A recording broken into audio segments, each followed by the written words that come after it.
Good evening America. എങ്ങനെയൊക്കെ വിലയിരുത്തിയാലും ജനം ചതിച്ചാശാനെ എന്ന് പറയാനാകുന്ന പരാജയം ഏറ്റുവാങ്ങിയ LDF, സെഞ്ചുറി അടിച്ച് ചരിത്ര വിജയം നേടി UDF, 30ന്റെ തിളക്കമുള്ളൊരു മൂന്നുമായി BJP. ഒരു പതിറ്റാണ്ട് അധികാരത്തിന്റെ ഇടനാഴികളിലായിരുന്ന LDFന് പ്രതിപക്ഷമെന്ന നിലയിൽ സഭയിൽ മൂർച്ചയേറിയ ചോദ്യങ്ങൾ ചോദിക്കാൻ 35 പ്രതിനിധികൾ മാത്രം. ഇനിയിപ്പോൾ നമ്മൾ എന്തുകൊണ്ട് തോറ്റു എന്ന താത്വിക അവലോകനത്തിലാകും പാർട്ടിയെ നെഞ്ചോട് ചേർത്തവരോടും പാർട്ടിക്കൊപ്പം എല്ലാ കാലത്തും നിന്നവരോടും സമാധാനം പറയേണ്ടി വരും. പാർട്ടിക്കായി ജീവിതം ഒഴിഞ്ഞുവെച്ചവരോട് വിഘടനവാദികളും പ്രതിക്രിയാവാദികളും പ്രഥമദൃഷ്ട്യാ അകൽച്ചയിലായിരുന്നെങ്കിലും അവർക്കിടയിലുള്ള അന്തർധാര സജീവമായിരുന്നുവെന്നും വർഗാധിപത്യവും കൊളോണിയലിസ്റ്റ് ചിന്താസരണികളും റാഡിക്കലായുള്ള മാറ്റമല്ല എന്നും പറഞ്ഞ് തടിതപ്പാനാവില്ല. എന്തുകൊണ്ട് തോറ്റെന്ന് സിമ്പിളായി പറഞ്ഞു കൊടുക്കേണ്ടി വരും. അതിനപ്പുറം എവിടെ പിഴച്ചെന്ന് കൃത്യമായി കണ്ടുപിടിച്ചാൽ മാത്രം പോരാ, തിരുത്തേണ്ടവ തിരുത്തണം. കേരളം ബംഗാൾ ലക്ഷണങ്ങൾ കാട്ടിത്തുടങ്ങിയെന്ന് പറയുന്നവരോട് അടുത്ത തെരഞ്ഞെടുപ്പിലെ തിരിച്ചുവരവിൽ മറുപടി കൊടുക്കണം. ഇതിനൊക്കെ കഴിയുമോ സക്കീർ ഭായിക്കെന്നാണ് തെരഞ്ഞെടുപ്പ് ഫലം കണ്ട് താടിക്ക് കൈയും കൊടുത്തിരിക്കുന്ന സാധാരണ പ്രവർത്തകർ ചോദിക്കുന്നത്. ഇനി മറുപക്ഷത്തേക്ക് നോക്കിയാൽ UDFന് നേരിടാൻ ഒരുപിടി പ്രശ്നങ്ങളുണ്ട്.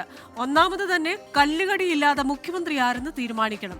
അത് കഴിഞ്ഞ് ഘടകകക്ഷികളിൽ ആർക്ക് എത്ര മന്ത്രിമാരെന്നത് തല്ലും പിടിയുമില്ലാതെ വീതിക്കണം. അവിടെയും തീർന്നില്ല, രാഹുൽ ഗാന്ധി കൊടുത്ത ഇന്ദിരാ ഗ്യാരണ്ടി പാലിച്ചു തുടങ്ങണം. നിത്യനിദാന ചെലവിന് പോലും ബുദ്ധിമുട്ടിയിരുന്ന VD സതീശന്റെ ഭാഷയിൽ തന്നെ പറഞ്ഞാൽ പൂച്ച പറ്റുകിടക്കുന്ന ഖജനാവിൽ നിന്ന് തന്നെ ഇതിനുള്ള ദമ്പിടി കണ്ടെത്തണം. ടാസ്ക് അത്ര ചെറുതല്ല, പാടുപെടും. ഇതിനിടയിൽ ബോണസായ 3 സീറ്റ് നേടിയ BJP സംസ്ഥാനാധ്യക്ഷന് അഭിമാനിക്കാനുള്ള സ്കോപ്പുമുണ്ട്. അടപടലം പോയ കേരള കോൺഗ്രസ് എമ്മും ജോസ് കെ മാണിയുടെ ഭാവിയും തുലാസിലാണ്. പിന്നെ നിയമസഭ കാണാനാകാതെ പോയ ഒരു പിടി ചെറു പാർട്ടികൾ. ഒരു കാര്യവുമില്ലാതെ എലത്തൂരിൽ സീറ്റ് പിടിച്ചു വാങ്ങിയ AK ശശീന്ദ്രനും താനൂരിൽ നിന്ന് തിരൂര് വാശി പിടിച്ചു മാറി വാങ്ങി തോറ്റ V അബ്ദുറഹ്മാനും ഇന്നത്തെ വോട്ടെണ്ണൽ കാഴ്ചകളിലെ ദയനീയ ചിത്രങ്ങളായി. പ്രാർത്ഥിക്കാൻ എല്ലാവർക്കും ഒരു കാരണമുണ്ടെന്ന് പറയും പോലെ ജയിച്ചവരെയും തോറ്റവരെയും ഒക്കെ കാത്തിരിക്കുന്നത് നല്ല യമണ്ടൻ ടാസ്കുകളാണ്. ഇതിനിടയിൽ ജനത്തിന് എന്തൊക്കെ കിട്ടുമോ എന്തോ. American dialogue powered by Trinity ഗ്രൂപ്പും ഈ വാരം ചിന്തിക്കുന്നത് ഈ വിഷയമാണ്. കൈയടിച്ചു കേരളം.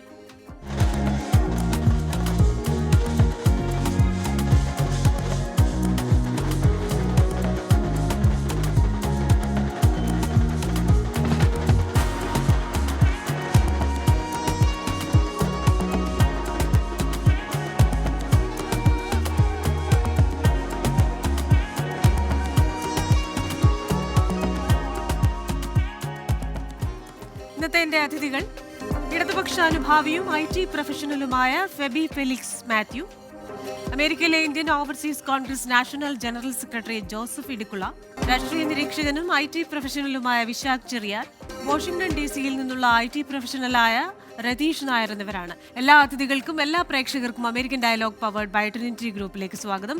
അതിഥികളിലേക്കാണ് ആദ്യം ശ്രീ ഫെബി ഫെലിക്സ് മാത്യുവിലേക്കാണ്. ശ്രീ ഫെബി, നമ്മൾ ഈ സന്ദേശം എന്ന സിനിമയിൽ തിലകന്റെ കഥാപാത്രം പറയുന്നു, ഒരു തേർതലാകുമ്പോൾ ജയവും തോൽവിയും ഒക്കെ ഉണ്ടാകുമല്ലോ എന്ന് പറയുമ്പോൾ ജയറാമിന്റെ കഥാപാത്രം എന്നാലും ഇങ്ങനെയുണ്ടോ ഒരു തോൽവി? അപ്പോൾ അതേപോലെ നമുക്ക് ചോദിക്കേണ്ടി വരും. അപ്പോൾ അതിൽ താത്വികമായ അവലോകനം ഒന്നുമല്ലാതെ നമ്മൾ സാധാരണക്കാർക്ക് മനസ്സിലാകും വിധം സിമ്പിളായിട്ട് പറഞ്ഞാൽ എന്തുകൊണ്ട് പാർട്ടി തോറ്റു? പാർട്ടി ഇത്ര വലിയൊരു തോൽവി നമ്മൾ പ്രതീക്ഷിച്ചിട്ടില്ല. നമ്മൾ ഒരു 70 സീറ്റിനടുത്ത് എത്തും എന്നുള്ള രീതിയിൽ തന്നെയാണ് പാർട്ടിയുടെ എല്ലാ ഘടകങ്ങളിൽ നിന്നുള്ള പോസ്റ്റ് പോൾ ആയിട്ടുള്ള അനാലിസിസിലും എല്ലാം നമ്മൾ എത്തിയിരുന്നത്. പക്ഷേ ഇതൊരു കനത്ത തോൽവി തന്നെയായിപ്പോയി. ഈ തോൽവിയുടെ അപ്പുറത്തായിട്ട് നമ്മൾ പാർട്ടിയുടെ ശക്തി കേന്ദ്രങ്ങളിലുള്ള തോൽവിയാണ് നമുക്ക് കൂടുതൽ വിഷമം ഉണ്ടാക്കുന്നത്. എൻ്റെ ഒരു അഭിപ്രായത്തിൽ എന്ന് പറഞ്ഞു കഴിഞ്ഞാൽ പാർട്ടി ഈ ഇലക്ഷനിൽ മെയിനായിട്ട് കോൺസെൻട്രേറ്റ് ചെയ്ത് വികസനം എന്ന് പറയുന്ന അജണ്ടയിലാണ്. പക്ഷെ വികസനം കൊണ്ട് മാത്രം ആളുകൾ വോട്ട് ചെയ്യില്ല. വികസനം മാത്രം പോരായിരിക്കും, ആളുകൾക്ക് ചേഞ്ച് വേണം, അല്ലെങ്കിൽ 10 കൊല്ലമായ ഒരു മാറ്റം ആളുകൾ നോക്കുന്നുണ്ട് എന്നുള്ള ഒരു കാര്യമായിരിക്കാം. അതിന്റെ അല്ല, കൂട്ടത്തിൽ പക്ഷേ തന്നെ ഈ 10 കൊല്ലമായി അവർ ഭരിച്ചു, ഓരോന്ന് മാറട്ടെ എന്ന് പറയുന്ന ഒരു വിഭാഗമുണ്ട്, അത് തീർച്ചയാണ്. പക്ഷേ അങ്ങനെ വരുമ്പോഴും ഈ പയ്യന്നൂര്, തളിപ്പറമ്പ്, അമ്പലപ്പുഴ ഇതൊക്കെ നമ്മൾ നോക്കണം. ആ ചെങ്കോട്ടയായിരുന്ന അതിലേക്ക് കണ്ണൂര് അത് കംപ്ലീറ്റ് പോയി. മാത്രമല്ല, മുഖ്യമന്ത്രി പിണറായി വിജയൻ വിറച്ച് വിയർത്താണ് നിയമസഭയിൽ എത്തുന്നത്. ആദ്യത്തെ 5 റൗണ്ടിലും പിന്നിലായിരുന്നു. 7ാം റൗണ്ട് തൊട്ടാണ് പിണറായി വിജയൻ മുന്നിലേക്ക് വരുന്നത്. എന്നിട്ട് ഒരു കഷ്ടിച്ചു കടന്നുകൂടലാണ്. അതെ. അതിനെക്കുറിച്ചെന്ന് പറഞ്ഞു കഴിഞ്ഞാല് അതാണ് ഞാൻ പറഞ്ഞു വന്നതെന്ന് പറഞ്ഞാൽ പാർട്ടി അണികളല്ല കേഡർ തന്നെ പാർട്ടിക്കെതിരായിട്ട് വോട്ട് ചെയ്തിട്ടുണ്ട് ഈ ഇലക്ഷനിൽ. അത് ഒരു തിരുത്തൽ നടത്തിയതാണ്. അതിനകത്തുള്ള കുറച്ച് പാർട്ടിക്കകത്തുള്ള പ്രശ്നങ്ങൾ ഇപ്പം ഞാൻ പുറത്ത് നിൽക്കുന്ന ഒരാളാണ്. ഞാനൊരു പാർട്ടി ഒരു സഹയാത്രികൻ എന്നുള്ള രീതിയിൽ എൻ്റെ അഭിപ്രായത്തിൽ പാർട്ടിക്കുള്ളിലെ ജനാധിപത്യം, ഉൾപാർട്ടി ജനാധിപത്യം വർക്കാകുന്നില്ല എന്നുള്ള ഒരു പരാതി പല ഭാഗത്തുനിന്നും വരുന്നുണ്ടായിരുന്നു. അതെനിക്കും ഉള്ള ഒരു പരാതിയാണ്. നമുക്ക് ഒരു തീരുമാനങ്ങൾ എടുക്കുമ്പോൾ ആ തീരുമാനങ്ങൾ താഴേന്ന് മേളിലേക്ക് പോകുന്നില്ല, അല്ലെങ്കിൽ ആ ഒരു വേണ്ട രീതിയിലുള്ള ചർച്ചകൾ നടക്കുന്നില്ല. ഇപ്പൊ പയ്യന്നൂരെ വിഷയം തന്നെ പയ്യന്നൂരെ വിഷയം അവിടെ നിൽക്കട്ടെ. ഇപ്പം ടി.കെ. ഗോവിന്ദന്റെ വിഷയം, തളിപ്പറമ്പിലെ വിഷയം എന്ന് പറഞ്ഞാല് ടി.കെ. ഗോവിന്ദൻ മാഷിന്റെ ഒപ്പം തന്നെ സീനിയർ ആയിട്ടുള്ള ഒരു നേതാവാണ്. അപ്പൊ അദ്ദേഹത്തിന് ഒരു തവണ മത്സരിക്കാൻ ഒരു ചാൻസ് അവിടെ കൊടുക്കാവുന്നതായിരുന്നു. അത് കൊടുത്തുമില്ല. അതിനെക്കുറിച്ച് വന്നപ്പോ നമുക്ക് അതിനെക്കുറിച്ച് പാർട്ടി പറയുന്നതെന്ന് പറഞ്ഞാൽ അവരാണ് ശ്യാമള ടീച്ചറാണ് അവിടുത്തെ മികച്ച കാൻഡിഡേറ്റ് എന്നുള്ള ഒരു മറുപടിയാണ് വരുന്നത്. അത് അണികൾക്ക് അംഗീകരിക്കാൻ പറ്റിയില്ല എന്നുള്ളൊരു കാര്യമാണ്. അതുപോലെ തന്നെ എനിക്ക് പക്ഷെ തോന്നുന്നു ഞാനൊരു കാര്യം ശൈലജ ചോദിച്ചോട്ടെ, നമ്മുടെ ഏറ്റവും വ്യക്തി സ്വാതന്ത്ര്യത്തിൽ പെടുന്ന ചില കാര്യങ്ങളുണ്ടല്ലോ. ഇപ്പൊ നമ്മളുടേതായിട്ടുള്ള നമ്മൾ ജനിച്ചു കഴിഞ്ഞ് മരിക്കുന്നത് വരെ എന്തെല്ലാം കാര്യങ്ങൾ നമ്മൾ മാറുന്നു. നമ്മൾ പഠിക്കുന്ന സ്കൂൾ മാറുന്നുണ്ട്, നമ്മൾ എടുക്കുന്ന കോഴ്സുകൾ മാറുന്നുണ്ട്, ജോലി മാറുന്നുണ്ട്, തൊഴിലിടങ്ങൾ മാറുന്നുണ്ട്, നമ്മൾ താമസിക്കുന്ന വീടുകൾ മാറുന്നുണ്ട്. എന്തിന് ഭാര്യയും ഭർത്താവും പ്രശ്നമുണ്ടായി കഴിഞ്ഞാൽ ഡിവോഴ്സ് വരെ ആകുന്നുണ്ട്. പക്ഷെ എന്തുകൊണ്ട് ഒരാൾക്കൊരു പാർട്ടി മാറാൻ പറ്റുന്നില്ല? ഈ 2026 അങ്ങനെ പാർട്ടി മാറുന്ന ഒരാളിനെ വർഗവഞ്ചകൻ എന്നൊക്കെ വിളിക്കുക എന്ന് പറഞ്ഞു കഴിഞ്ഞാൽ അതിനുള്ള ഒരു സ്വാതന്ത്ര്യം, ഞാനിവിടെ കംഫർട്ടബിൾ അല്ല, എനിക്ക് ശ്വാസം മുട്ടുന്നു എന്ന് തോന്നുമ്പോൾ പാർട്ടിക്ക് പുറത്ത് പോയി കഴിഞ്ഞാൽ അച്ചടക്ക നടപടി സ്വീകരിക്കുന്നത് ഓക്കെ. പക്ഷെ അതിനപ്പുറമായി അവരുടെ വീട് കയറി ആക്രമിക്കുന്നു, അവരെ അനുകൂലിക്കുന്നവരുടെ കാറ് കത്തിക്കുന്നു, എം വി രാഘവനോടൊക്കെ ചെയ്തത് നമുക്കറിയാമല്ലോ. അപ്പോൾ അത്തരം പാർട്ടിയുടെ നടപടികൾ ജനം അത് മടുത്തുവെന്നും അതുകൂടെ കരുതണ്ടേ? അല്ല, ഈ സംഭവങ്ങളൊക്കെ ഉണ്ടായത് വോട്ടെടുപ്പിന് ശേഷമാണ് അവിടെ വിഷയം ഉണ്ടായത്. അല്ല അത് അത് വർഗവഞ്ചകൻ എന്ന് അത് വിളിക്കുന്നതൊക്കെ അതിനു മുമ്പാണ്. അല്ല, മുഖ്യമന്ത്രി രാഷ്ട്രീയ എനിക്ക് വർഗവഞ്ചകൻ പറയാൻ തന്നെ ഇഷ്ടമില്ലാത്ത അല്ല ഒരു വാക്ക് പറഞ്ഞതും അതിനു മുമ്പാണ്. അല്ല, വർഗവഞ്ചകൻ എന്ന് പറയുന്ന വാക്ക്, വർഗവഞ്ചകരെ ഞാനും വർഗവഞ്ചകൻ എന്ന് തന്നെ പറയത്തുള്ളൂ. അതിന് നമുക്കിപ്പോ പുതിയൊരു വാക്ക് കണ്ടുപിടിച്ചിട്ടില്ലാത്തതുകൊണ്ട് വർഗവഞ്ചകർ തന്നെയാണ്. പക്ഷെ അതല്ല, അത് എന്തുകൊണ്ട് ആള് പോയിന്നോ, അല്ലെങ്കിൽ അത് അയാള് പോകേണ്ട കാര്യമില്ലായിരുന്നു, അത് ജില്ലാ നേതൃത്വത്തിന്റെ പിടിപ്പുകേട് കൊണ്ടാണ് അവിടെ എങ്ങനെ ഒരു കാര്യം സംഭവിച്ചതെന്നുള്ളതാണ്. ആ കാര്യം പുള്ളിയായിട്ട് സംസാരിച്ച് അത് തീർക്കേണ്ടതായിരുന്നു. അത് തീർക്കാൻ പറ്റിയില്ല എന്നുള്ളതാണ്. അതുപോലെ തന്നെ കണ്ണൂരെ പാർട്ടിക്ക് എനിക്ക് തോന്നുന്നു ശൈലജ ടീച്ചറിനെ അവിടെ പേരാവൂരിലേക്ക് മാറ്റിയതും ഒരു പ്രശ്നമായിട്ടുണ്ടെന്ന് തോന്നുന്നു. അവർക്ക് മട്ടന്നൂരിൽ മത്സരിക്കാമായിരുന്നു. ആ സീറ്റിൽ നിന്ന് അവർ മാറ്റിയതും അത് മാത്രമല്ല, പല സ്ഥലങ്ങളിലും അണികൾക്ക് കടുത്ത നിരാശ. നിങ്ങളെല്ലാരും പറയുന്ന ഒരു ആരോപണമാണെങ്കിലും പാർട്ടിയിൽ അഭിപ്രായം എല്ലാ രീതിയിൽ നിന്നും വരുന്നില്ല. അഭിപ്രായം ഒരു കൂട്ടായ നേതൃത്വത്തിന്റെ അഭിപ്രായം എത്തുന്നില്ല എന്നുള്ള പല രീതിയിലുള്ള എല്ലാവർക്കും വിമർശനമുണ്ട്. ആ വിമർശനം അണികൾക്കും ഉണ്ടായിരിക്കാം. എനിക്ക് കണ്ടിട്ട് തോന്നുന്നതെന്ന് പറഞ്ഞാൽ അണികൾക്ക് ആ വിമർശനം ഉണ്ടായിരുന്നു. അവർക്ക് ഒരു സ്ഥലത്തും, ഒരു ബ്രാഞ്ചിലോ ലോക്കലിലോ ഏരിയയിലോ ജില്ലയിലോ ഒരിടത്തും അവർക്ക് പാർട്ടി ഫോറങ്ങളിൽ സംസാരിക്കാനുള്ള അവസരമില്ലാത്ത രീതിയിലേക്ക് പാർട്ടി എത്തിയോന്നാണ് എൻ്റെ ഭയം. അതുകൊണ്ടായിരിക്കാം ആളുകൾ ലാസ്റ്റ് റിസോർട്ടായിട്ട് ഇലക്ഷൻ വന്നപ്പോഴത്തേക്കും അത് ഇത്ര അധികമായിട്ട് ഇപ്പൊ ധർമ്മടത്തും മട്ടന്നൂരും നമ്മള് തളിപ്പറമ്പിലും പയ്യന്നൂരും ഒക്കെ ആളുകൾ ഇങ്ങനെ പോയി കൂട്ടമായിട്ട് പാർട്ടി കേഡർ വോട്ടുകൾ അവര് പോയിട്ട് പാർട്ടിക്കെതിരെ ചെയ്തിട്ടുണ്ടെങ്കിൽ അത് അവരുടെ ശബ്ദം പ്രകടിപ്പിച്ചതായിട്ടാണ് എനിക്ക് തോന്നുന്നത്. ഇതൊരു പോസിറ്റീവ് സൈനായിട്ടാണ് ഞാൻ കാണുന്നത് കണ്ണൂരെ പാർട്ടി. ബാക്കിയുള്ള സ്ഥലങ്ങളിലുള്ള തോൽവി ഉണ്ടെന്ന് പറഞ്ഞാലും ഇത് പാർട്ടി നേതൃത്വം കാണും, അതിനനുസരിച്ചുള്ള മാറ്റങ്ങൾ വരും എന്നുള്ളത് തന്നെയാണ് എൻ്റെ പ്രതീക്ഷ. തീർച്ചയായിട്ടും അങ്ങനെ മാറ്റങ്ങൾ വരട്ടെ, അല്ലെങ്കിൽ ഈ പാർട്ടി നിലനിൽക്കുമോ എന്നുള്ള കാര്യം ചോദ്യം. ഒപ്പം തന്നെ ഞാൻ പറയുന്നത്, എപ്പോഴും നമുക്ക് തോന്നുന്ന ഒരു കാര്യം, ഈ ഒരു വ്യക്തിയുടെ ഏറ്റവും പ്രധാനപ്പെട്ട സ്വാതന്ത്ര്യങ്ങളിൽ ഒന്നായ ആ വ്യക്തിക്ക് തിരഞ്ഞെടുക്കാനുള്ള അവകാശം, അത് പാർട്ടിയിൽ തന്നെ അത് കൊടുക്കുക. പാർട്ടിയിൽ നിൽക്കണം എന്ന് താല്പര്യപ്പെടാത്ത ഒരാൾ പുറത്തു പോകുമ്പോൾ അയാൾ പോയിക്കോട്ടെ. ഇപ്പോൾ പണ്ട് കാലത്തായിരുന്നല്ലോ ഡിവോഴ്സ് സംഭവിച്ച ഭാര്യയും ഭർത്താവും സംസാരിക്കാതിരിക്കുന്നത്. ഇപ്പോൾ അങ്ങനെയുള്ളവർ വളരെ ഫ്രണ്ട്ലി ആയിട്ടാണ്. എന്ന് പറഞ്ഞ പോലെ ഒരു പാർട്ടിയിൽ നിന്ന് പുറത്തു പോയി കഴിഞ്ഞാൽ അത് ഉൾക്കൊള്ളാനുള്ള ഒരു വിശാല മനസ്കത പാർട്ടി കാണിച്ചു തുടങ്ങണം. മറ്റൊന്ന്, ഈ സ്ഥാനാർത്ഥി നിർണയത്തിൽ ഉൾപ്പെടെ സംഭവിച്ച പരാജയങ്ങൾ, ഒപ്പം തന്നെ സാധാരണക്കാരെ ചേർത്ത് നിർത്തുന്ന പാർട്ടി എന്ന് പറയുന്ന ആ പാർട്ടി സാധാരണക്കാരിൽ നിന്ന് അകന്നുവെന്ന് സജി ചെറിയാൻ മന്ത്രി തന്നെ പറഞ്ഞിട്ടുണ്ട്. അപ്പോൾ ഇത്തരത്തിൽ കാര്യങ്ങൾ കണ്ടുപിടിക്കട്ടെ, പരിഹരിക്കട്ടെ. ശ്രീ ജോസഫ് ഇടുക്കള, ഇപ്പോൾ UDF നേടിയത് നല്ല വിജയമാണ്, സെഞ്ചുറി അടിച്ചാണ്, ചരിത്രത്തിലെ ഏറ്റവും വലിയൊരു നേട്ടമായിട്ട് വിജയിച്ചത്. പക്ഷെ അതങ്ങനെ നിൽക്കുമ്പോൾ തന്നെ ഇന്ന് തന്നെ നമ്മൾ RC-യുടെ ആണെങ്കിലും KC-യുടെ ആണെങ്കിലും ഒക്കെ ബോഡി ലാംഗ്വേജിൽ നിന്ന് നമുക്ക് മനസ്സിലാക്കുന്നത് ഈ മുഖ്യമന്ത്രി സ്ഥാനത്തിന് വേണ്ടി എവിടെയോ ഒരു ചെറിയ പ്രശ്നമുണ്ടെന്നാണ്. ഇപ്പോൾ ദീപാദാസ് മുൻഷി ആണെങ്കിലും സണ്ണി ജോസഫ് ആണെങ്കിലും പറഞ്ഞിട്ടുണ്ട്, MLA ആകാത്ത ആളിന് വേണമെങ്കിലും ഒരു മുഖ്യമന്ത്രിയാകാമെന്ന്. അപ്പോൾ അത് കേസിയിലേക്ക് പോകുമോ എന്നൊരു സംശയം ജനങ്ങൾക്ക് കേൾക്കുന്നവർക്ക് ഉണ്ടാകുന്നുണ്ട്. അതേസമയം ഈ കഴിഞ്ഞ 5 വർഷം പാർട്ടിയെ പ്രതിപക്ഷ നേതാവെന്ന നിലയിൽ നയിക്കുകയും ഒന്നിച്ചു നിർത്തുകയും ടീം UDF എന്ന നിലയിൽ ഈ ഒരു തെരഞ്ഞെടുപ്പിനെ നേരിടുകയും ചെയ്ത വി.ഡി. സതീശൻ അങ്ങനെ ഒരു ചോദ്യചിഹ്നമായിട്ട് നിൽക്കുന്നു. വി.ഡി. സതീശൻ വരണമെന്ന് ആഗ്രഹിക്കുന്നവരുണ്ട്. അപ്പോൾ ഈ മുഖ്യമന്ത്രി ആരാകുമെന്ന പ്രശ്നം പരിഹരിക്കുന്ന ഒന്ന്. ഈ ഘടകകക്ഷികൾ 7 പേര് ജയിച്ച കേരള കോൺഗ്രസ് ചിലപ്പോൾ 2 മന്ത്രിസ്ഥാനം ചോദിച്ചേക്കാം. മുസ്ലിം ലീഗ് വലിയ ഡിമാൻഡ് ചിലപ്പോൾ വെച്ചേക്കാം. സാധ്യതയാണ് ഞാൻ പറയുന്നത്. അപ്പൊ ഇതൊക്കെ എങ്ങനെയായിരിക്കാം പാർട്ടി കാണുന്നത്? Krishna, thank you. ഇത്തവണ അർത്ഥശങ്കയ്ക്കിടയില്ലാത്ത രീതിയിൽ തന്നെ പറയാം, വി ഡി സതീശൻ തന്നെ ആയിരിക്കും മുഖ്യമന്ത്രി. ഒരു സംശയമില്ല കാര്യത്തില്. പാർട്ടി സീറോയിൽ നിന്നാണ് അദ്ദേഹം പാർട്ടിയെ ഈ ലെവലിലേക്ക് എത്തിച്ചത്. ടീം UDF ആണ്, ശരിയാണ്, ഘടകകക്ഷികളൊക്കെ ഉണ്ട് എന്ന് പറഞ്ഞാൽ പോലും മീഡിയയിൽ വരുന്ന വാർത്തകളുണ്ട്, മറ്റു പലതുണ്ട്. പക്ഷെ അതിനൊക്കെ അതീതമായിട്ട് വി.ഡി. സതീശന്റെ ഒരു വ്യക്തിപ്രഭാവം, അദ്ദേഹത്തിന്റെ പ്ലാനിങ് ഈ കഴിഞ്ഞ 5 വർഷം കൊണ്ട് അദ്ദേഹം ബിൽഡ് ചെയ്തെടുത്താണ് ടീം UDFന്റെ കൂടെ ചേർന്നിട്ട്. സോ ഒരിക്കലും വി.ഡി. അല്ലാതെ ഒരു ചോയ്സ് കേരളത്തിലില്ല UDFന്റെ ചീഫ് മിനിസ്റ്റർ ആയിട്ട്. അതാണ് എനിക്ക് പറയാനുള്ളത്. പക്ഷെ അത് പറയുമ്പോഴും അവര് തന്നെ പറയുമ്പോൾ, ഇപ്പോ ഞാൻ ഹരിപ്പാട് മണ്ഡലത്തിൽ പോയ ആളാണ്. ഹരിപ്പാട് മണ്ഡലത്തിലെ പ്രചാരണം തന്നെ കേരളത്തിന്റെ നമ്പർ 1, അതായത് 1 എന്ന നമ്പറുള്ള വാഹനത്തിൽ, മുഖ്യമന്ത്രിയുടെ വാഹനത്തിൽ ഇവിടുത്തെ നമ്മുടെ രമേശ് ചെന്നിത്തല വന്നിറങ്ങണമെന്ന രീതിയിലാണ് അവിടെ പ്രചാരണം നടന്നത്. പിന്നെ ഈ പറയുന്നത് പോലെ കെ സി വേണുഗോപാലിന്റെ ഭാഗത്തു നിന്നാണെങ്കിലും അദ്ദേഹത്തെ അനുകൂലിക്കുന്നവരുടെ ഭാഗത്തു നിന്നാണെങ്കിലും ഫ്ലെക്സ് ബോർഡുകൾ ഉയരുന്നു. അങ്ങനെ പുറത്തുനിന്ന് ആ മട്ടിലാണ് പ്രതീക്ഷിക്കുന്നത്. അല്ലെങ്കിൽ ഒടുവിൽ KV ഗണേഷ് കുമാർ പറഞ്ഞതുപോലെ ഇത്തവണ മുഖ്യമന്ത്രിക്ക് കസേര പോരാ, 3 പേരിരിക്കേണ്ടത് കൊണ്ട് ബെഞ്ച് വേണ്ടി വരുമെന്നൊക്കെ നമ്മൾ പറയേണ്ടി വരും. അതെന്താണെന്ന് അറിയാമോ? ഈ കോൺഗ്രസില് എല്ലാവരും നേതാക്കന്മാരാണ്. മുഖ്യമന്ത്രി സ്ഥാനത്തിന് അല്ലെങ്കിൽ ആ സ്ഥാനത്ത് ഇരിക്കാൻ അർഹതായിട്ടുള്ള അനേകം ആളുകളുണ്ട്. മറ്റു പാർട്ടികളെ പോലെയല്ല, ഒരാൾ വ്യക്തിയധിഷ്ഠിത പാർട്ടിയല്ല, അറിയാമല്ലോ. ജനാധിപത്യമുള്ള പാർട്ടിയാണ് എല്ലാവരും. അതിൽ ആരാണ് ഒരു മുഖ്യമന്ത്രി, കേരളത്തിന്റെ മുഖ്യമന്ത്രി ആകാൻ യോഗ്യതയിലത്തെ ഏതെങ്കിലും MLA കാണിക്കാൻ പറ്റുമോ കോൺഗ്രസിൽ? എല്ലാവരും. അതേസമയം ഇടതുപക്ഷത്തോ മറ്റോ അല്ലെങ്കിൽ BJP അങ്ങനൊരു സംഭവം ഉണ്ടോ? ഒരു നേതാവ് പറയുന്നു അല്ലെങ്കിൽ നേതൃത്വം പറയുന്നു, അത് കേൾക്കുന്നു. പക്ഷെ കോൺഗ്രസിൽ അങ്ങനെയല്ല, ഉൾപാർട്ടി ജനാധിപത്യമുണ്ട്, ആർക്ക് എന്ത് അഭിപ്രായവും പറയാം. സോ അതിന് പക്ഷേ ജനങ്ങളുടെ മനസ്സിൽ, കേരളത്തിലെ ജനങ്ങളെ വിജയിപ്പിച്ചത് വി.ഡി. സതീശനെയും ടീം UDFനെയുമാണ്. അപ്പോൾ തീർച്ചയായിട്ടും വി.ഡി. സതീശൻ തന്നെ ആയിരിക്കും മുഖ്യമന്ത്രി. അതിന് യാതൊരു തർക്കവുമില്ല. ബാക്കിയുള്ളതൊക്കെ മാധ്യമ സൃഷ്ടികളാണെന്ന് മാത്രമേ എനിക്ക് പറയാനുള്ളൂ. ഓക്കെ, തീർച്ചയായിട്ടും. എന്തായാലും ഇനി 2-3 ദിവസം കൂടി ഉണ്ടല്ലോ. AICCയുടെ നിരീക്ഷകർ വരുന്നു.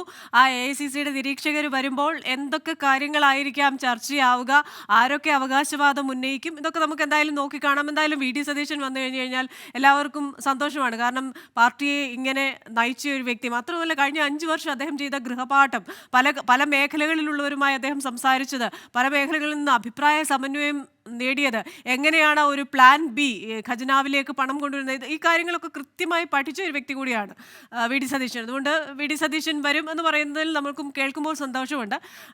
ശ്രീ വിശാഖ് ചെറിയാൻ, അപ്പോൾ നിലവിലെ രാഷ്ട്രീയ സാഹചര്യങ്ങളിൽ വന്ന ഒരു തെരഞ്ഞെടുപ്പ് വിജയം എങ്ങനെ വിശകലനം ചെയ്യുന്നു അതിനെ? ഞാൻ ഇപ്പോഴത്തെ അഭിപ്രായം പറയുകയാണെങ്കിൽ, കഴിഞ്ഞ ഒരു 10 മുഖ്യമന്ത്രിമാർ കേരളം ഭരിച്ചിട്ടുണ്ട്. ഒരു 20 മന്ത്രിസഭയോളം കേരളത്തിൽ മാറി മറിഞ്ഞിട്ടുണ്ട്. കേരളത്തില് ശരിയായ രീതിയിൽ ഒരു വികസനം, കേരളത്തിന്റെ ആക്ച്വൽ പൊട്ടൻഷ്യൽ വെച്ചിട്ട് ഒരു വികസനം വന്നിട്ടില്ല എന്ന് വിശ്വസിക്കുന്ന ഒരു വ്യക്തിയാണ് ഞാൻ. കാര്യം, തിരുവിതാംകൂർ തിരുക്കൊച്ചിയായിട്ടും മലബാറുമായിട്ടും ചേർന്ന് കേരളം ഫോം ചെയ്തപ്പോഴത്തേക്കിന് അന്നത്തെ കാലത്തെ ഏറ്റവും മികച്ച സംസ്ഥാനങ്ങളിൽ ഒന്നായിരുന്നു കേരളം. കാര്യം, അതുപോലെ തിരുവിതാംകൂർ രാജാക്കന്മാർ സംഭാവന ചെയ്തിട്ടുണ്ട്. ഇന്ന് കാണുന്ന തിരുവനന്തപുരം എയർപോർട്ട്, അത് ഇന്ത്യയിലെ തന്നെ ഏറ്റവും ആദ്യത്തെ അന്താരാഷ്ട്ര എയർപോർട്ടുകളിൽ ഒന്നാണ്. പക്ഷെ ഇന്നും അതിന് വികസനം വന്നിട്ടില്ല. അതുപോലെ തന്നെ ടെക്നോ പാർക്ക് 1980കളുടെ അവസാനത്തില് ശ്രീ കെ നായനാരും KR ഗൗരവമ്മയുടെ നേതൃത്വത്തില് ഈ ഒരു കോൺസെപ്റ്റ് തന്നെ ഇന്ത്യയിൽ കൊണ്ടുവന്നത് ഇവർ രണ്ടുപേരോടാണ്. കെൽട്രോണിലെ ചെയർമാൻ ഉൾപ്പെടെ കൊണ്ടുവന്നൊരു കോൺസെപ്റ്റാണ്. എന്നിട്ട് പോലും 90കളായിട്ടാണ് അത് ലോഞ്ച് ചെയ്തത്. അതിൻ്റെ ഇടയ്ക്ക് വെച്ച് ബാംഗ്ലൂരും ഹൈദരാബാദും പൂനെയും മുംബൈ ഒക്കെ വളരെയധികം അതിൽ വികസിച്ചു. ഇപ്പോഴും ടെക്നോ പാർക്ക് എങ്ങനെ തുടങ്ങിയോ അതുപോലെ തന്നെയാണ് നിൽക്കുന്നത്. ഒരൊറ്റ ബ്ലൂ ചിപ്പ് കമ്പനികൾ പോലും ഇപ്പൊ ടെക്നോ പാർക്കിൽ ഇല്ല. ഗൂഗിൾ ഇല്ല, മൈക്രോസോഫ്റ്റ് ഇല്ല, പോട്ടെ, അതെല്ലാം നമുക്ക് വിടാം.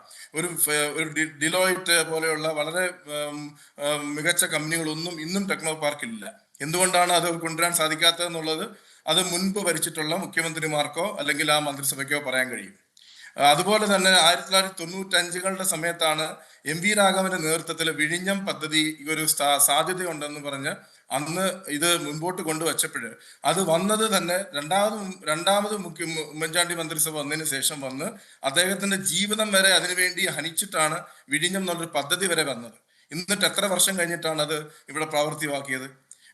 ഏത് രീതി എടുത്ത് നോക്കിയാലും കേരളം വികസിക്കാവുന്നതിനകത്ത് എല്ലാ സാധ്യതകളെയും കളഞ്ഞു കുളിച്ചിട്ടാണ് ഇതുവരെയുള്ള മന്ത്രിസഭകളെല്ലാം കേരളത്തിൽ വന്നിട്ടുള്ളത്. അതല്ല ഒരു കാര്യം എടുത്ത് പറയുകയാണെന്നുണ്ടെങ്കിൽ ഇപ്പൊ നമ്മൾ എയിംസിന്റെ പുറകെ പോവാണ്. എന്തിനാണ് നമുക്ക് എയിംസ്? ഇതിൽ മെഡിക്കൽ കോളേജ് ആയാലും ശ്രീചിത്ര പോലെയുള്ള മോഡലില് മെഡിക്കൽ കോളേജിനെ നമുക്ക് എയിംസിനേക്കാളും ലോകോത്തര നിലവാരത്തിൽ കൊണ്ടുവരാൻ സാധിക്കും. കേരളത്തിലുള്ള ഹെൽത്ത് കെയർ സെക്ടർ നോക്കുകയാണെന്നുണ്ടെങ്കിൽ എയിംസ് ഒക്കെ അതിന്റെ മുൻപിൽ വരത്തില്ല. പക്ഷെ എന്തുകൊണ്ടാണ് നമ്മൾ എയിംസ് തന്നെ വേണം നമ്മൾ പിടിവാശി പിടിക്കുന്നത്? എന്തുകൊണ്ട് നമ്മുടെ കേരളത്തിലെ മന്ത്രിസഭയ്ക്ക് എന്തുകൊണ്ട് എയിംസിനേക്കാളും വളരെ മികച്ച ഒരു ആരോഗ്യ മേഖല കൊണ്ടുവരാൻ സാധിക്കുന്നില്ല? കേരളത്തിലെ മന്ത്രിമാരും മുഖ്യമന്ത്രിമാരും എല്ലാം ചികിത്സയ്ക്ക് പോകുന്നത് അമേരിക്ക പോലെയുള്ള പൂർഷ്വ രാജ്യങ്ങളിലാണ്. എന്തുകൊണ്ട് കേരളത്തിൽ സാധിക്കുന്നില്ല? കേരളത്തിലെ ആ സാധ്യതകളെ ഹോമിച്ചുകൊണ്ട് കേരളത്തെ ഒരു രീതിയിലും വികസിക്കരുത് എന്ന് കച്ചകെട്ടി ഇറങ്ങിയിരിക്കുന്ന രാഷ്ട്രീയ നേതാക്കളാണ് കേരളം ഭരിക്കുന്നത്. ഞാൻ അതിനെപ്പറ്റി സംസാരിക്കുകയാണ്. രണ്ടാമത്തെ കാര്യം പറയുകയാണെന്നുണ്ടെങ്കിൽ നമ്മള് ഇപ്പം വി ഡി സതീശന്റെ നേതൃത്വത്തില് UDF വളരെ ഉജ്ജ്വലമായ രീതിയിൽ വിജയം കൈവരിച്ചു. വളരെ സന്തോഷം. പക്ഷെ വി ഡി സതീശൻ തന്നെ മുഖ്യമന്ത്രി ആവുന്നുള്ളതിൽ എനിക്ക് ഉറപ്പില്ല. കാര്യം ബാംഗ്ലൂരില് DK ശിവകുമാറിനെ മുമ്പിൽ നിർത്തിക്കൊണ്ടാണ് ഇപ്പം സിദ്ധരാമയ്യ ഭരിക്കുന്നത്. രാജസ്ഥാനില് സച്ചിൻ പൈലറ്റിനെ മുന്നിൽ നിർത്തിക്കൊണ്ടാണ് അശോക് ഗെഹ്ലോട്ട് ഭരിച്ചത്. അതുകൊണ്ട് വി ഡി സതീശനെ പോലെയുള്ള ഒരു ചെറുപ്പക്കാരൻ മുഖ്യമന്ത്രി ആയി കഴിഞ്ഞാൽ വ്യത്യാസം കൊണ്ടുവരാൻ സാധിക്കുമെന്ന് ഞാൻ വിശ്വസിക്കുന്നു.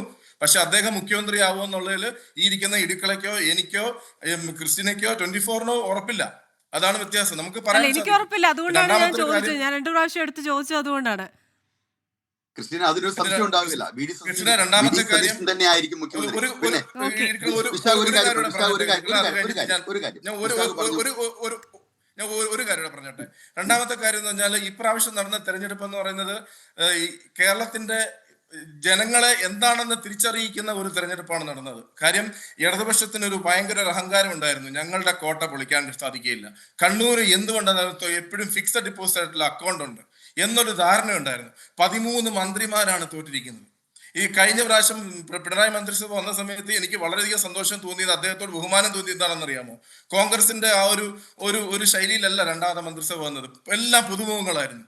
എല്ലാ പുതുമുഖങ്ങളെ വെച്ചിട്ടുള്ള മന്ത്രിസഭയാണ് വന്ന് അവർ ആ രീതിയിൽ മന്ത്രിസഭ മുമ്പോട്ട് കൊണ്ടുവന്ന് വളരെ പ്രതീക്ഷയോടെ ആയിരുന്നു രണ്ടാം പിണറായി മന്ത്രിസഭകൾ ഞാൻ ഉറ്റുനോക്കിയിരുന്നത്. അന്നും കൃഷ്ണ ഈ പറഞ്ഞതുപോലെ എനിക്ക് വളരെയധികം പ്രതീക്ഷയോടുകൂടി തന്നെയായിരുന്നു ഞാൻ കണ്ടിരുന്നത്. പക്ഷെ ഇപ്രാവശ്യം കഴിവുള്ള പല ആൾക്കാരെ മത്സരിപ്പിച്ചില്ല. ജി സുധാകരനെ പോലെ ആൾക്കാരുണ്ട്. പല ആൾക്കാരെ മത്സരിപ്പിക്കാതെ മന്ത്രിമാരെ കൊണ്ട് മത്സരിപ്പിച്ചു. ജനങ്ങൾ അതിനുള്ള മറുപടി കൊടുത്തു. കണ്ണൂര് ഒരിക്കലും തോൽക്കത്തില്ല എന്നുള്ള അഹങ്കാരം കാണിച്ചവർക്ക് മറുപടി കൊടുത്തു. മാധ്യമങ്ങളോടും ചോദിക്കുന്നതോടും കയർന്നു കയറി അൺപാർലമെന്ററി ആയിട്ടുള്ള വാക്കുകൾ ഉപയോഗിക്കുന്ന മുഖ്യമന്ത്രിയുടെ ധാർഷ്ട്യത്തിന് ധർമ്മടത്തിന് മറുപടി കൊടുത്തു. അപ്പം കേരളത്തിലെ ജനങ്ങളെ ചെറുതായിട്ട് കാണാൻ കഴിയത്തില്ല എന്നുള്ളതിന്റെ ഒരു ഉത്തമ ഉദാഹരണമാണ് ഇന്നലെ രാത്രി നടന്ന, അല്ലെങ്കിൽ ഞങ്ങളുടെ സമയം ഇന്നലെ രാത്രി നടന്ന ആ ഇലക്ഷൻ തെരഞ്ഞെടുപ്പ് എന്ന് പറയുന്നത്. എനിക്ക് ഇതാണ് പറയാനുള്ളത്. ശരി, എന്തായാലും എനിക്ക് തോന്നുന്നു ശ്രീ ജോസഫ് ഇടുക്കളയാണെന്ന് തോന്നുന്നു എന്തോ പറയണമെന്ന് പറഞ്ഞു. അതെ, ഈ മുഖ്യമന്ത്രിമാർ ആരും ഒന്നും ചെയ്തില്ല എന്ന് പറയുന്നത് ശരിക്കും അബദ്ധമാണ്. പ്രത്യേകിച്ച് ഇദ്ദേഹം അത് വിശാഖത പറയരുത്. കൊച്ചി മെട്രോ ഓർമ്മയില്ലേ, കൊച്ചി എയർപോർട്ട് ഓർമ്മയില്ലേ? ഇതൊക്കെ കോൺഗ്രസിന്റെ സംഭാവനകളാണ്. അതേസമയം ഇപ്പോൾ ഭരണത്തിലിരിക്കുന്ന ഈ മിനിസ്ട്രിയുടെ എന്തെങ്കിലും അതുപോലെ എന്തെങ്കിലും ഒരു വികസനം എടുത്തു പറയാൻ നിങ്ങൾക്ക് സാധിക്കുമോ? സാധിക്കത്തില്ല. പിന്നെ വികസനം അങ്ങനെ പറയരുത്. കാരണം ഈ മിനിസ്ട്രിയും വികസനം കൊണ്ടുവന്നിട്ടുണ്ട്. വികസനം കൊണ്ടുവന്നില്ല എന്ന് നമുക്ക് പറയാൻ പറ്റില്ല. തീർച്ചയായിട്ടും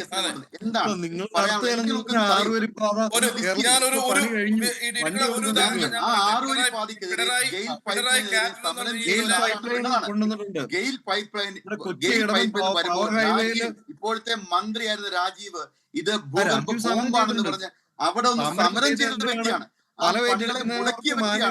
പൈസ കൊടുക്കണമെന്ന് ഇല്ലേ? ഈ എന്തൊക്കെ UDF വികസനങ്ങൾ കൊണ്ടുവരുമ്പോഴൊക്കെ അതിനെതിരെ സമരം ചെയ്ത് കൊച്ചി എയർപോർട്ടിനെതിരെ, ഗെയിൽ പൈപ്പ് ലൈനെതിരെ, ഈ 6 വരി പാതയ്ക്കെതിരെ, ഗെയിൽ പൈപ്പ് ലൈൻ നിങ്ങൾ നടക്കാന്ന് പറഞ്ഞിട്ട് പോയതാണ്. ഈ 6 വരി പാതയ്ക്കെതിരെ അന്ന് പിന്നെ എക്സ്പ്രസ് ഹൈവേ വരുമ്പോ അതിന് ഇവിടുന്ന് പശുവിനെ അടിച്ച് അപ്പുറത്ത് കെട്ടാൻ പറ്റത്തില്ല എന്ന് പറഞ്ഞ നേതാക്കന്മാരുള്ള പാർട്ടിയാണ് നിങ്ങൾ. ആ അണികളാണ് നിങ്ങൾ. നിങ്ങൾ ഈ വികസനത്തിനൊക്കെ മുടക്കിയിട്ട് നിങ്ങൾ ശരി, നമുക്ക് എന്തായാലും ആ കാര്യത്തിൽ ഒരു തർക്കം വേണ്ട. നമുക്ക് അടുത്ത ഗസ്റ്റിലേക്ക് കൂടെ പോകേണ്ടതായിട്ടുണ്ട്, സമയക്കുറവുണ്ട്. ശ്രീ രതീഷ് നായർ, എന്തായാലും BJP കേരളത്തിൽ നേടിയത് വലിയൊരു വിജയമാണ്. കാരണം 3 സീറ്റെങ്കിലും അതിന് 30-ന്റെ തിളക്കമുണ്ട്. മാത്രമല്ല 30 സീറ്റുകളിൽ മികച്ച പ്രകടനം കാഴ്ചവെച്ചു. ഈ 1000-ഉം 3000-ഉം 5000-ഉം 10,000-ഉം ഒക്കെ വോട്ട് നേടിയ BJP പല സീറ്റുകളിലും 40,000-ഉം 45,000-ഉം ഒക്കെ കടക്കുന്നത് നമ്മൾ കണ്ടു. അപ്പോൾ BJPയുടെ കേരളവുമായി ബന്ധപ്പെട്ടുള്ള ഇനിയൊരു നെക്സ്റ്റ് സ്ട്രാറ്റജി എന്താവും? നമസ്കാരം. ഞാൻ BJPയുടെ ഒരു വക്താവല്ല. ഞാൻ ദേശീയതയോട് ചേർന്ന് സഞ്ചരിക്കുന്ന ഒരു വ്യക്തിയാണ്, ഒരു BJP അനുഭാവിയാണ്. ആ ഒരു നിലയിൽ നിന്നുകൊണ്ട് അല്ല, എങ്കിലും പറയാമല്ലോ, അത് കാണുന്ന വ്യക്തി എന്ന നിലയിൽ പറയാമല്ലോ. കേരളത്തിൽ പൊതുവെ ഒരു BJP പേടിയുണ്ട്. കാരണം ന്യൂനപക്ഷങ്ങൾക്ക് തികച്ചും എതിരാകും എന്നൊരു ഭയം. ആ ഭയത്തിൽ നിന്ന് ഒരു പരിധിവരെ പാർട്ടിക്ക് അതിജീവിക്കാനായി എന്ന് കരുതുന്നുണ്ടോ? തീർച്ചയായിട്ടും. അല്ല, ആ ഭയം എന്ന് പറയുന്നത് ഈ രണ്ട് കക്ഷികളും കാലാകാലങ്ങളായി ഉണ്ടാക്കിയെടുത്ത ഒരു ഭയമാണല്ലോ ജനങ്ങൾ. അതിപ്പോ ജനങ്ങൾ തിരിച്ചറിഞ്ഞു. അതുകൊണ്ട് തന്നെ ന്യൂനപക്ഷങ്ങൾ ഉൾപ്പെടെ എല്ലാ സമുദായത്തിൽ നിന്നുമുള്ള ആൾക്കാർ ഇപ്പോൾ BJPയിൽ വരുന്നുണ്ട്. അതേപോലെ സ്ഥാനാർത്ഥികളുടെ ലിസ്റ്റ് എടുത്ത് നോക്കിയാൽ തന്നെ നിങ്ങൾക്ക് കാണാം, ഒരുപാട് സ്ഥലങ്ങളിൽ ന്യൂനപക്ഷ സ്ഥാനാർത്ഥികൾ ഉണ്ടായിരുന്നു. അവരൊക്കെ നല്ല വോട്ടുകൾ നേടുകയും ചെയ്തു ഇത്തവണ. അതുകൊണ്ട് തന്നെ ആ ഒരു ഭയം മാറുകയും ഒരു മാറ്റമുണ്ടാകുകയും ചെയ്ത ഒരു തെരഞ്ഞെടുപ്പാണ് BJPക്ക് ഇത്തവണത്തത്. അത് വരും കാലങ്ങളിൽ അതിനുള്ള ഒരു റിസൾട്ട് ഉണ്ടാകും എന്നുള്ളത് തന്നെയാണ് വിശ്വാസം.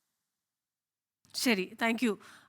ശ്രീ ഫെബി, എന്തായാലും നമ്മുടെ ഈ ഒരു UDF തരംഗത്തിൽ, അല്ലെങ്കിൽ ഒരു UDF സുനാമിയിൽ ഒരുപാട് നല്ല പ്രവർത്തനങ്ങൾ കാഴ്ചവെച്ച മന്ത്രിമാരും MLA-മാരും ഒക്കെ അതിൽ കടപുഴകി വീണു എന്നുള്ളത് വളരെ സങ്കടകരമായ കാര്യമാണ്. ഇപ്പോൾ 1 ഡസനിലേറെ മന്ത്രിമാർ തോൽക്കുമെന്ന് പ്രതിപക്ഷ നേതാവ് പറഞ്ഞതുപോലെ തന്നെ സംഭവിച്ചു. അതിൽ തന്നെ നല്ല പ്രകടനം കാഴ്ചവെച്ച പല മന്ത്രിമാരും ഉണ്ടായിരുന്നു, നല്ല പ്രകടനം കാഴ്ചവെച്ച പല MLA-മാരും ഉണ്ടായിരുന്നു. പക്ഷേ മൊത്തത്തിലൊരു തോൽവി അവരെയും ബാധിച്ചു എന്ന് വേണം പറയാൻ. അപ്പോൾ അതുകൊണ്ട് തന്നെ ഇനി പാർട്ടിയുടെ ഒരു പ്രവർത്തനം ഏത് രീതിയിലായിരിക്കും? അതായത് ഇനി പറയുന്നത് പോലെ അടുത്ത 5 വർഷം താഴേക്കിടയിലേക്ക് ഇറങ്ങി എങ്ങനെയാണ് പാർട്ടി ജനങ്ങളിൽ നിന്ന് അകന്നതെന്ന് പഠിച്ച വീണ്ടും ആ അണികളെയൊക്കെ, കാരണം ഈ പാർട്ടി അണികൾ തന്നെ മാറ്റിക്കുത്തുക എന്ന് പറഞ്ഞു കഴിഞ്ഞാൽ അത് എത്ര വലിയൊരു അപജയമാണ്. അതെ, പാർട്ടിക്ക് വീഴ്ചകൾ ഉണ്ടായിട്ടുണ്ട്. അത് പാർട്ടി എന്താണെങ്കിലും അത് ഡിസ്കസ് ചെയ്യും. അതിന് താഴെത്തട്ടിലിറങ്ങി ചർച്ചകൾ നടത്തി പാർട്ടി ഘടകങ്ങളിലും അണികളുമായിട്ട് സംസാരിച്ചിട്ട് മാറ്റങ്ങൾ ഉണ്ടാവും. നേതൃത്വത്തിലും എല്ലാ തരത്തിലും മാറ്റങ്ങൾ ഉണ്ടാവും തന്നെയാണ് നമ്മൾ പ്രതീക്ഷിക്കുന്നത്. അങ്ങനെ ഉണ്ടായാലല്ലേ നമുക്ക് മുന്നോട്ട് പോകാൻ പറ്റത്തുള്ളൂ. 2 കാര്യങ്ങൾ പറയുകയാണ്. ഇടിക്കുള പറഞ്ഞു, അത്ര ഉറപ്പിച്ച് പറയുകയാണ് VD സതീശൻ മുഖ്യമന്ത്രിയാവുമെന്ന്. എനിക്ക് ഇടിക്കുളയോട് പറയാനുള്ളത്, ഫേസ്ബുക്കോ ഇൻസ്റ്റാഗ്രാമിലോ വല്ല ID ഉണ്ടെങ്കിൽ അതൊക്കെ ബ്ലോക്ക് ചെയ്ത് വെച്ചോളൂ. ഇപ്പം KSCയുടെ ആർമി വന്നിട്ട് നിങ്ങളെ സൈബർ അറ്റാക്ക് ചെയ്യാൻ ചാൻസ് ഉണ്ട്. ഷാങ്കൂട്ടം കുമ്പളമാരൊക്കെ വന്നിട്ട് നിങ്ങളെ തെറി വിളിക്കും, നിങ്ങൾ സൂക്ഷിച്ചോളൂ എന്ന് പറയുവാണ്. അഭിഷാക് പറഞ്ഞ കാര്യം, നമ്മൾ കേരളത്തിൽ വികസനത്തെ കുറിച്ച് പറഞ്ഞ കാര്യം, വികസനമില്ല എന്ന് പറയുന്ന ടെക്നോ പാർക്ക് ഇപ്പൊ phase 3 നടന്നുകൊണ്ടിരിക്കുകയാണ്. നിങ്ങൾ ബ്ലൂ ചിപ്പ് കമ്പനികളില്ല എന്ന് പറഞ്ഞ ഇപ്പം അക്സെഞ്ചർ, ഒറാക്കിള്, TCSന്റെ 2-3 ക്യാമ്പസുകളുണ്ട്. ഞാൻ അവിടെ ട്രിവാൻഡ്രത്ത് ജോലി ചെയ്തിരുന്ന ഒറാക്കിള് വന്നത് ഉമ്മൻചാണ്ടി സാറിന്റെ സമയത്താണ് വന്നത്. ആരുടെ സമയത്താണ് നിങ്ങൾ ഇല്ല എന്ന് പറഞ്ഞത്? നിസാൻ ഗ്ലോബൽ വന്നു, തിരിച്ചു പോയി. അല്ല, phase 3 ഇപ്പൊ നടക്കുവാണ്. ഇപ്പം കമ്പനികള് അതായത് ഇന്ത്യയുടെ IT എക്സ്പോർട്ടിന്റെ, കേരളത്തിന്റെ ഇപ്പൊ കൊച്ചിയില് ഇൻഫോ പാർക്കിൽ സ്പേസ് ഇല്ല.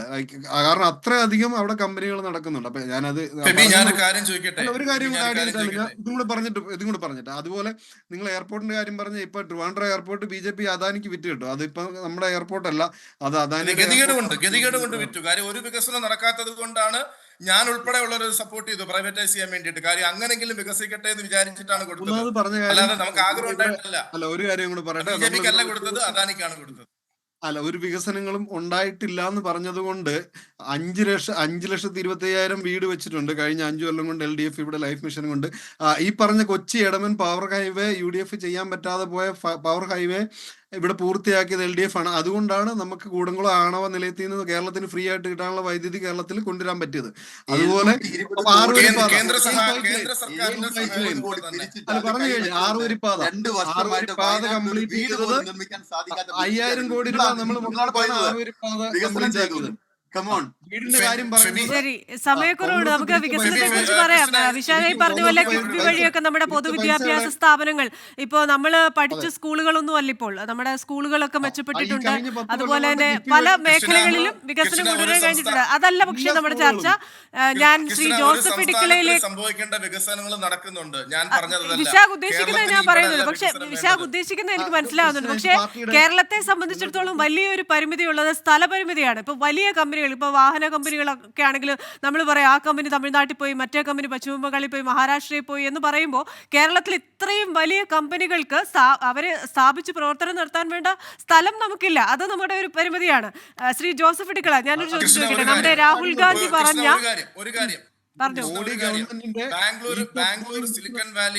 ബാംഗ്ലൂർ സിലിക്കൺ വാലി ആയിട്ട് വളരുന്ന സമയത്ത് ബാംഗ്ലൂർ ഒരു ഇന്റർനാഷണൽ എയർപോർട്ട് ഇല്ലായിരുന്നു. ബാംഗ്ലൂരിന്റെ ഇന്റർനാഷണൽ എയർപോർട്ട് ഇപ്പോഴാണ് വന്നത്. പക്ഷേ ടെക്നോ പാർക്ക് വന്ന സമയത്ത് 10 കിലോമീറ്ററിനകത്ത് ഒരു ഇന്റർനാഷണൽ എയർപോർട്ട് ഉണ്ടായിരുന്നു. അവിടെ ബൈപ്പാസ് ഉണ്ടായിരുന്നു. അവിടെ എല്ലാ സൗകര്യങ്ങളും, സബ്മറൈൻ കേബിൾസ് ഉണ്ടായിരുന്നു. സംസ്ഥാനത്ത് എന്നിട്ടും എന്തുകൊണ്ടും ഒന്നുമില്ലാതെ ബാംഗ്ലൂർ ഇത്ര വികസിക്കുകയും തിരുവനന്തപുരം ഇപ്പോഴും അതേപടി തന്നെ നിൽക്കുകയും ചെയ്യുന്നതിനുള്ള മറുപടി ഒരു രാഷ്ട്രീയക്കാർക്കും അത് എന്ത് പറഞ്ഞാലും അതിനുള്ള ഒരു ഇതാവില്ല. വിശാഖ് പറയുന്ന സ്പീഡിൽ വികസനം നടന്നില്ല എന്നായിരിക്കും ഉദ്ദേശിക്കുന്നത്. എന്തായാലും സമയം കുറവുള്ളതുകൊണ്ട് ശ്രീ ജോസഫ് ഇടുക്കള, ഇപ്പോൾ രാഹുൽ ഗാന്ധി പറഞ്ഞിരിക്കുന്ന ഇന്ദിരാ ഗ്യാരണ്ടി ഉണ്ടല്ലോ, കോളേജിൽ പോകുന്ന എല്ലാ പെൺകുട്ടികൾക്കും മാസം 1000 രൂപ വീതം കൊടുക്കുന്നു, KSRTCയിലെ സൗജന്യ യാത്ര. അപ്പം ഞാൻ ചോദിക്കുന്നത്, ഇത്തരത്തിൽ ഫ്രീ ബീസ് നമ്മൾ ജനങ്ങൾക്ക് ആവശ്യമില്ലാതെ കൊടുക്കേണ്ട കാര്യമുണ്ട്. ഇപ്പം കേരളത്തിൽ തന്നെ ധനാഢ്യരായിട്ടുള്ള പല ആൾക്കാരുണ്ട്. MA യൂസഫ് അലി സാറിന് ഒരു മകളുണ്ടെങ്കിൽ, അല്ലെ ജോയാലുക്ക സാറിന് ഒരു മകളുണ്ടെങ്കിൽ അവർക്കൊക്കെ ഈ 1000 രൂപ കിട്ടും. അല്ലെങ്കിൽ തന്നെ ഒരു മിഡിൽ ക്ലാസ് കുട്ടിക്ക് തന്നെ ഈ 1000 രൂപ കിട്ടിക്കഴിഞ്ഞാൽ അവർ നേരെ സുദിയോയിലോ മാക്സിലോ പോകും. ഇങ്ങനെയാണോ നമ്മൾ കൊടുക്കേണ്ടത്? ഡിസ്ക്രിമിനേറ്റീവ് പോളിസി വേണ്ടേ? 2 KSRTCയിൽ സ്ത്രീകൾക്ക് ഈ പറയുന്ന പോലെ സൗജന്യ യാത്ര കൊടുക്കുമ്പോൾ ചിലപ്പോൾ പുരുഷന്മാരുടെ യാത്രാ ചിലവ് കൂടും. അപ്പോൾ ഒരേ വീട്ടിൽ തന്നെ ഭാര്യയും ഭർത്താവും ഉണ്ടെങ്കിൽ ഭാര്യ സൗജന്യമായ യാത്ര ചെയ്യുമ്പോൾ ഭർത്താവ് ഇരട്ടിക്കൂലി കൊടുക്കേണ്ടി വരും. എവിടെയാണ് ഡിഫറൻസ് വരുന്നത്? മാത്രവുമല്ല, ഒരു വ്യക്തി ഒരു 23-ാമത്തെ വയസ്സിൽ ഒരു മിനിമം സേവിങ് ഉണ്ടെങ്കിൽ ഈ പറയുന്ന സാമൂഹ്യ സുരക്ഷാ പെൻഷൻ ഈ 2000 രൂപയ്ക്ക് ആ ആൾ 55-ാമത്തെ വയസ്സിൽ കൈനീട്ടേണ്ടി വരില്ല.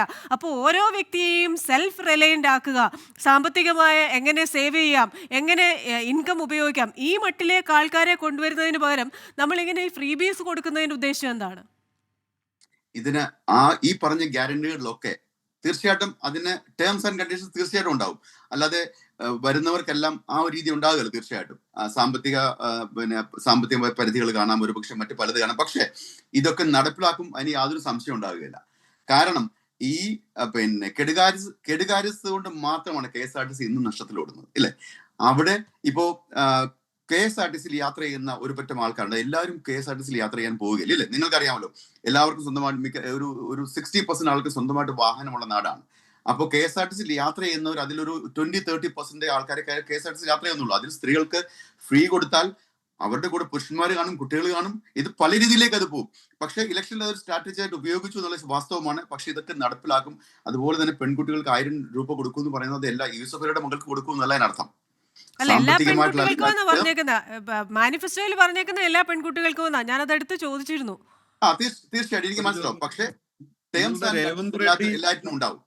അല്ല, ഞാൻ പറയുന്നത് ഒരു കാരണവശാലും എക്കണോമിക് പോളിസീസ് എന്ന് പറയുന്നത് ഇപ്പൊ ഈ 2.5 ലക്ഷം പെൺകുട്ടികളും നമുക്ക് കണക്ക് കൂട്ടിയാൽ തന്നെ ഒരു മാസം എത്രയാണ് ചെലവ്? 25 കോടി രൂപ ചെലവ്, ഒരു വർഷം 300 കോടി രൂപ ചെലവ്.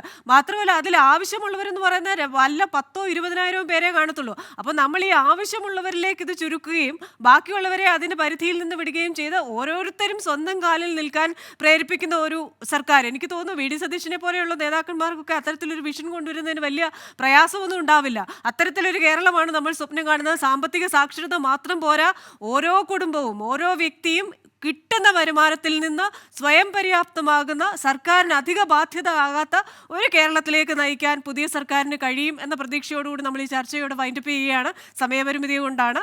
അപ്പോൾ വളരെ നന്ദി ഈ ചർച്ചയിൽ പങ്കെടുത്തതിന് Shri Febi Felix Mathew, Shri Joseph Idukkula, Shri Vishakh Cherian and Shri Ratheesh Nair. എന്തായാലും പുതിയൊരു സർക്കാർ വരുമ്പോൾ എല്ലാവർക്കും പ്രതീക്ഷകൾ ഏറെയാണ്. അപ്പോൾ ജനങ്ങൾക്ക് ആവശ്യമില്ലാത്ത കാര്യങ്ങൾ കൊടുത്ത് അവരെ വഷളാക്കാതെ എന്ന് തന്നെ ഞാൻ പറയും. അവരെ സ്വന്തം കാലിൽ നിർത്താൻ പ്രേരിപ്പിക്കുന്ന, അതിന് അതിനുതകുന്ന തൊഴിൽ ദാനവും അതേപോലെ തന്നെ അവരിലേക്ക് കൂടുതൽ വിദ്യാഭ്യാസം എത്തിക്കുക, കൂടുതൽ നൈപുണ്യങ്ങൾ അവരിലേക്ക് കൊണ്ടുവരിക, പുതിയ വികസനത്തിനനുസരിച്ച് ജനങ്ങളെയും തൊഴിൽ ചെയ്യുന്നവരെയും അതിന് ആ ശേഷിയുള്ളവരാക്കി മാറ്റുക. ഇങ്ങനെയുള്ള നൂതനമായ രീതിയിലൂടെ കേരളത്തെ ഒരു പുതിയ പന്ഥാവിലൂടെ നയിക്കാൻ പുതിയ സർക്കാരിനാവട്ടെ. ഒപ്പം തന്നെ ക്രിയാത്മകമായ ഒരു പ്രതിപക്ഷമാകാൻ, എല്ലാത്തിനെയും എതിർക്കുന്നതല്ല, എന്നാൽ എതിർക്കേണ്ടവയെ എതിർക്കുന്ന ഒരു പ്രതിപക്ഷമാകാൻ LDFന് സാധിക്കട്ടെ. BJPക്ക് ഒരു തിരുത്തൽ ശക്തിയായി കേരളത്തിൽ വരാൻ സാധിക്കട്ടെ എന്ന പ്രതീക്ഷയോടുകൂടി American dialogue powered by Trinity ഗ്രൂപ്പിന്റെ ഈ ദിവസത്തെ ഈ ചർച്ച ഇവിടെ പൂർണ്ണമാകുന്നു. അടുത്തയാഴ്ച മറ്റൊരു വിഷയവുമായി വീണ്ടും കാണാം. Till then, stay safe.